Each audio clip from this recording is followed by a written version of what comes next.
Makatake. Mga kaatake! Magandang gabi. Hapon pa lang pala mga kaatake. Nakahuli ho kami ng cobra. Nakahuli ho kami ng cobra at kasalukuyang kinakatay. Yan o. Kailangang sunog-sunugin para mawala yung masasamang espiritu dyan sa katawan ng pato na yan.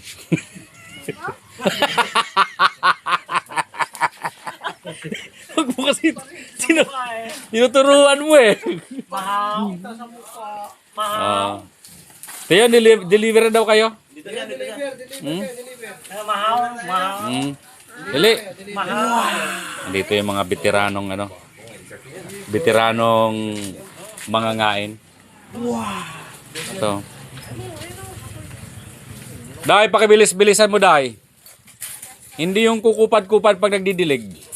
Paano kung makapitas agad ang bunga niyan kung ganyan ka magdilig? Mahaw.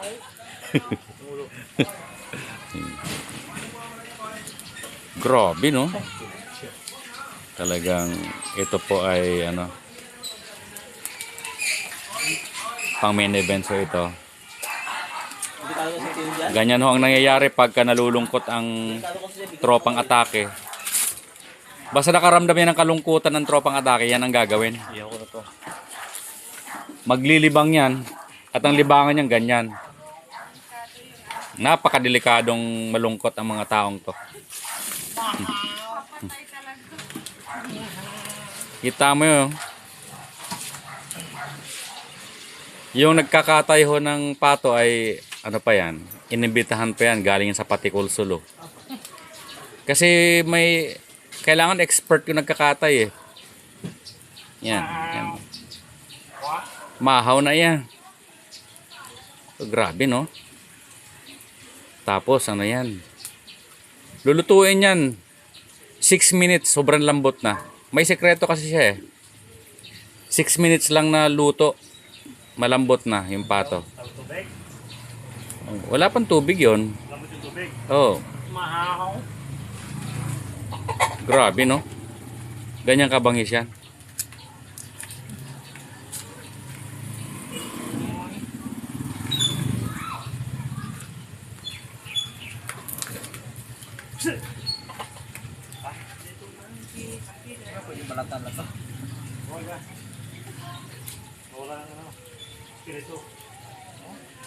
Oh, baka mawala ang lasa ba eh. Tama ito, may kinong daw. Sindihan mo yun oh. May apoy pa eh. Sarap ito pag may brain mo. Oh.